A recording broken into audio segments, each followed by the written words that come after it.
Alô, seja muito bem-vindo, aluno LAC. Aqui é o professor Mohamed com mais uma aula de Física. Hoje a gente vai discutir um tópico muito relevante à física, que está lá no teu edital, que é a parte de potência, né? Potência é um assunto que está presente no nosso dia a dia. Você vai falar lá da potência do carro, da potência de um eletrodoméstico. Então tudo isso a gente vai comentar hoje, lógico. A potência que a gente está vendo agora é na perspectiva da mecânica. Só que muitos dos conceitos que nós vamos estudar hoje, dá para você utilizar num segundo momento em eletricidade, que é uma matéria que a gente vai ver no segundo momento, ok? Então, preparado? Vamos lá falar hoje sobre potência. Mas o que é a tal da potência? Primeiro vamos começar com a ideia de potência mecânica. Bom, a potência mecânica ela pode ser observada e ela foi importante para caramba para a questão da Revolução Industrial. No século XVIII, o desenvolvimento da máquina a vapor trouxe uma contribuição significativa para a expansão da indústria moderna. Porque a máquina a vapor foi um dos primeiros instrumentos onde o homem conseguiu transformar a energia de modo a conseguir obter um trabalho. Lógico, um processo mecânico. A condição de trabalho já é uma coisa que existia há muito tempo. Só que o trabalho era de origem escrava ou origem animal. Então eram essas duas as forças de trabalho que haviam. A demanda por carvão exigia que as minas fossem cada vez mais profundas. Contudo, isso implicava maior infiltração de água, dificultando a extração de carvão e colocando em risco a vida dos trabalhadores. Agora só uma questão de curiosidade. As máquinas a vapor elas eram feitas com carvão, mas não é esse carvão que a gente usa no churrasco, é carvão mineral, tá ok? A solução para esse problema surgiu em 1765, quando James Watt, e é importante você gravar esse nome, James Watt, um cientista inglês, aperfeiçoou a máquina a vapor que passou a bombear água para fora das minas. Muito bem. Então, o que é a potência? Potência nada mais é do que a rapidez ou a velocidade com que você consegue efetuar um trabalho. James Watt revolucionou a história da ciência porque ele conseguiu utilizar uma máquina que conseguia bombear essa água de dentro da mina para fora. Então eu não precisava mais de ajuda de trabalho animal para poder conseguir fazer isso. E quanto mais rápido essa máquina conseguia realizar esse trabalho, melhor era a sua eficiência. Então, potência é a velocidade com que se consegue transformar a energia.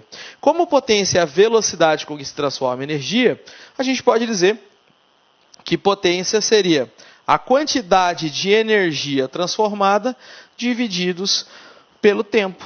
Potência seria a quantidade de energia sobre o tempo gasto para se transformar essa energia, tá ok? Potência vai ser igual a energia sobre tempo.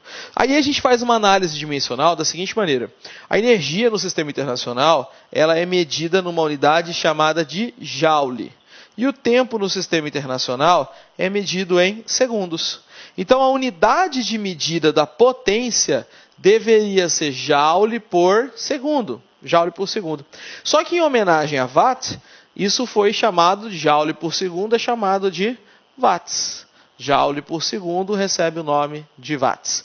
Então, lembre-se, toda vez que você estiver analisando qualquer problema onde fale de potência, 1 watt representa 1 joule de energia transformada a cada 1 segundo. E aí cabe a palavra transformada, não significa desperdiçada. É transformada. A energia não pode ser criada nem destruída, só transformada. Aqui a gente consegue fazer um paralelo, porque transformar energia é realizar trabalho. Então você pode dizer que potência também vai ser igual à quantidade de trabalho sobre o tempo. Potência também é trabalho sobre tempo. É importante você lembrar o seguinte. A potência e a quantidade de energia são diretamente proporcionais. Quanto mais energia se transforma no mesmo intervalo de tempo, maior a potência. Agora, a potência e o tempo são inversamente proporcionais. Quanto mais rápido eu consigo transformar a energia, maior vai ser a potência. Quanto mais devagar, menor vai ser a potência. Ok?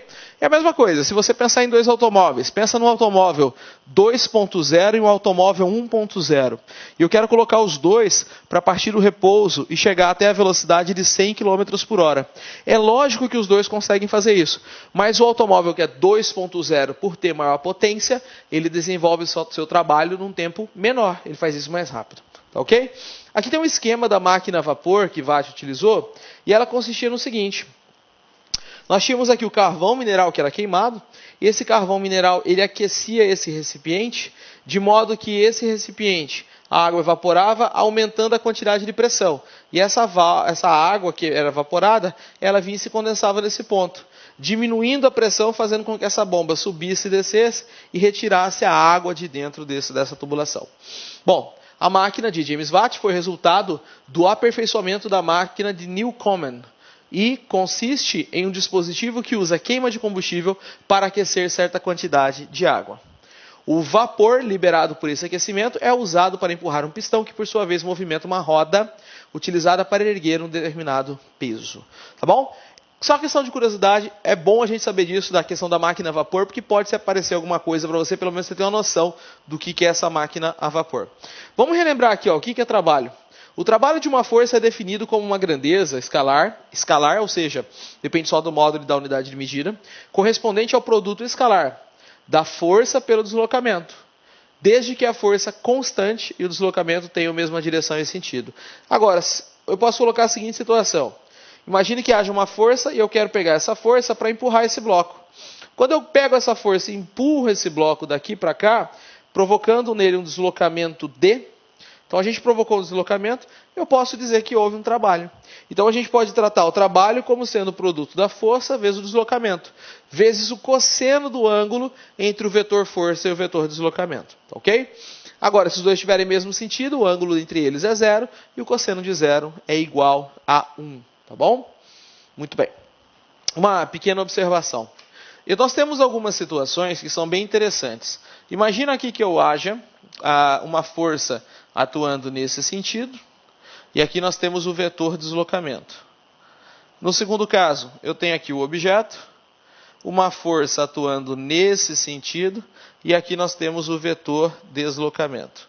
E no terceiro caso, nós temos uma força atuando nesse sentido, e aqui está sendo aplicado o vetor deslocamento. Sempre quando a gente for trabalhar com a questão do trabalho, como depende desse ângulo θ, né, a gente acabou de ver que o trabalho seria o produto da força pelo deslocamento vezes o cosseno do ângulo θ. Como depende desse ângulo θ, esse valor de θ pode ser positivo, negativo ou igual a 0. Dependendo se ele é positivo, negativo ou igual a 0, a gente pode ter um trabalho também, positivo, negativo ou igual a 0. O que eu tenho que saber? Quando esse ângulo θ for um ângulo agudo, e o que é um ângulo agudo? O ângulo agudo é um ângulo que é maior que 0 graus e ele é menor que 90 graus. Isso é um ângulo agudo. Maior que 0, menor que 90. Com toda certeza, o seno desse ângulo vai ser positivo. E o cosseno desse ângulo é positivo. Como o cosseno desse ângulo é positivo, esse trabalho também vai ser positivo. E quando o trabalho é positivo, o trabalho é chamado de trabalho motor. Então, para qualquer valor de ângulo agudo, o trabalho é motor. Nesse caso, nós temos um ângulo igual a 90 graus. Ângulo θ igual a 90 graus. Acontece que o cosseno de 90 graus é 0. Então, nesse caso, o valor do trabalho vai ser igual a 0. Porque se o cosseno é 0, zero toda a minha equação, e nesse caso o trabalho é chamado de trabalho nulo. Ou seja, toda vez que a força for perpendicular ao deslocamento, não vai ter realização de trabalho. No último caso, nós temos um ângulo entre esses vetores, e esse ângulo é igual a 180 graus. Logo, eu posso dizer o seguinte, toda vez que o ângulo θ for um ângulo maior que 90 graus, se θ for maior que 90, θ maior do que 90, não coube aqui, vamos colocar assim, ó, θ maior do que 90 graus e menor ou igual a 180. Maior que 90 e menor ou igual a 180. Nesse caso, o valor do cosseno é negativo, então esse trabalho vai ser também negativo. E esse trabalho negativo recebe o nome de trabalho resistente. Bom, qual que é a diferença do trabalho motor, trabalho resistente e trabalho nulo? Quando o trabalho é motor, quer dizer que ele contribui para a energia do corpo, para a energia do sistema. Toda vez que o trabalho for motor, trabalho de uma força é motor, essa força está aumentando a energia do sistema. Quando o trabalho for igual a 0, significa que essa força não influi na energia do sistema. E quando o trabalho for negativo, quer dizer que essa energia retira ou faz diminuir a energia do seu sistema. Tá ok? Tudo dependendo só do valor do ângulo. Mas lembre-se, quando o ângulo entre a força e o deslocamento for igual a 0, não há realização de trabalho. Muito bem. Bom, Dito isso daqui, a gente pode continuar. E aí eu vou colocar a seguinte situação para vocês. Quando estamos calculando o trabalho, não levamos em conta o tempo de realização dele. Mas às vezes é necessário sabermos o tempo que determinado trabalho é realizado. A rapidez com que o trabalho é realizado recebe o nome de potência. Muito bem. Então, aqui tem aquela definição que eu passei para vocês. Potência seria a quantidade de trabalho realizado divididos pelo tempo. Ou o tempo que leva para você realizar um determinado trabalho. Então, imagina que eu tenho um objeto de massa m. Aqui está aplicada a força e aqui vai estar o vetor de deslocamento. Esse é o ângulo entre esses dois vetores.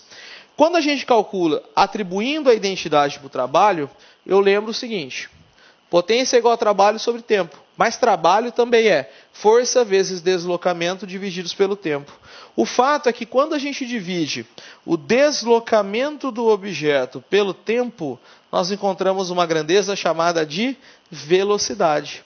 Logo, eu posso escrever que a potência também vai ser a força vezes a velocidade cosseno do ângulo θ. Logo, a partir disso, eu posso dizer que potência é a força empregada vezes a velocidade, cosseno do ângulo, não entre o deslocamento agora, mas o cosseno do ângulo entre a força e o vetor velocidade. Então, a partir de agora, eu posso também analisar a perspectiva do trabalho pela velocidade. Pela velocidade, eu consigo analisar o trabalho, eu consigo também analisar a potência. Potência é força vezes velocidade, cosseno do ângulo entre esses vetores. Bom, no sistema internacional, o trabalho é medido em joules, o tempo em segundos. Então, a potência é medida em watts, que a gente já conversou. Alguns múltiplos de watts. Existem outras unidades que a gente não usa normalmente, mas pode aparecer numa questão para vocês. Mas se aparecer, fica tranquilo que ele sempre vai te passar. Por exemplo, quilowatt. 1 quilo representa 1000, então 1 kW são 1000 watts. Uma outra, 2 megawatts. 1 mega representa 10 elevado a sexta, então isso é 10 elevado a sexta watts. 1 gigawatt. Isso aqui significa 10 elevado a nona. Bom, temos aqui um exemplo. Que potência o motor de um guindaste precisa ter para erguer um caixote de 200 kg até uma altura de 12 metros em 1 minuto? Então, o trabalho que esse guindaste tem que ter é levantar esse caixote, tem que levantar esse caixotezinho até uma altura de 12 metros. 12 metros. E para fazer isso, esse caixote tem uma massa de 200 quilos e ele precisa fazer isso no intervalo de tempo de apenas 1 minuto. O tempo para isso acontecer é igual a 1 minuto. Bom, a gente pode fazer o seguinte. A potência seria a quantidade de trabalho que eu preciso fazer divididos pelo tempo. Potência vai ser o trabalho sobre o tempo. Agora, qual que é o trabalho que é necessário? Levantar esse caixote. Esse caixote, ele tem um peso que está na vertical para baixo, e nesse caso, existe uma força aplicada a esse caixote para conseguir levantá-lo. O peso desse caixote, a gente lembra que peso é igual a massa vezes a gravidade. Peso é massa vezes gravidade. Então eu posso escrever o seguinte, o peso desse caixote seria a massa do caixote, que é de 200 quilos, vezes a gravidade, que é 10. Então o peso desse caixote é igual a 2.000 newtons. Logo, o valor do peso é igual a 2.000 newtons. 2.000 newtons. A força que eu preciso empregar também vai ser de 2.000 newtons. Então, nós teríamos trabalho é força vezes deslocamento. A força que eu tenho que aplicar é de 2.000 newtons. O deslocamento é de 12 metros, divididos pelo tempo. 1 minuto representa 60 segundos. Professor, e o ângulo? Cadê o ângulo? Olha só. Como a força está na vertical para cima e o deslocamento do caixote também vai estar na vertical para cima, o ângulo entre a força e o deslocamento é 0. E cosseno de 0 é igual a 1. Logo, a gente pode fazer o seguinte. Ó. Posso cancelar esse 0 com esse 0. 12 dividido por 6 é igual a 2. 200 vezes 2, nós temos 400 watts. 400 watts é o trabalho necessário para conseguir erguer esse caixote, 400 watts, ou seja, 400 joules a cada 1 segundo. Isso também pode ser expresso como sendo 0,4 kW. É a potência que esse caixote tem que ter. 0,4 kW, ou 4 watts. É uma aplicação interessante sobre a questão da potência, tá ok? Bom, dito isso daqui, vamos abordar um pouquinho mais coisas. Nós vamos ter o seguinte. Outras unidades que a potência pode ter. Presta atenção. Cavalo a vapor. Quando aparecer agora cavalo a vapor, você tem que entender o que é isso. A expressão cavalo a vapor foi usada pela primeira vez por James Watt para representar a potência da máquina a vapor. Ele observou que um cavalo conseguia erguer 735,5 newtons a 1 metro de altura em 1 segundo. Porque o trabalho era feito por trabalho escravo ou por animais. Então ele usou comparando o trabalho de um animal. 1 CV é igual a 735,5 watts. Agora, horsepower HP é uma unidade inglesa que equivale a 1,38% do cavalo vapor. Ou seja, você tem o horsepower e o cavalo vapor. Representam unidades diferentes. Um HP representa 745,7 watts. Então, HP e cavalo vapor representam grandezas diferentes. Agora tem uma outra situação que é muito interessante, questão do rendimento. Gente, imagina a seguinte situação. Você está lá dentro do seu automóvel, né? Você dá lá a partida no seu automóvel. E para o seu automóvel funcionar, é necessário que você coloque um combustível nesse automóvel. Que combustível que eu tenho que colocar? Eu tenho que colocar gasolina. Vamos supor que meu automóvel funcione a gasolina. Então eu venho, coloco a gasolina. Muito bem. Essa gasolina, ela tem uma quantidade de energia. Essa gasolina, ela libera uma energia chamada de energia potencial química. Para eu ter acesso a essa energia, é necessário que haja combustão. Eu tenho que queimar essa gasolina. Quando eu queimo essa gasolina, ela explode. E aí, o que eu quero obter? Bom, eu quero que o meu carro ganhe velocidade. A minha intenção é fazer o carro ganhar velocidade. Bom, se eu quero fazer esse carro ganhar velocidade, eu quero que esse carro ganhe uma quantidade de energia cinética. A minha ideia é fazer esse carrinho ganhar energia cinética. Mas será que é só energia cinética que a gente vai ter? Bom, eu vou ter barulho, né? O motor funciona. Então, além da energia cinética, eu vou ter energia sonora, né? Vai ter som, vai ter energia sonora. Além da energia cinética e energia sonora, o motor vai começar a esquentar. Então, nós vamos ter também energia térmica. É uma outra modalidade de energia que nós vamos obter. E parte dessa energia vai ser dissipada. Eu percebo que tem uma quantidade de energia que não vai ser nem cinética, nem sonora, nem térmica. A soma dessas outras energias, eu vou dizer que vai ser a quantidade de energia que é dissipada. Quantidade de energia que é dissipada. Muito bem. O fato é o seguinte.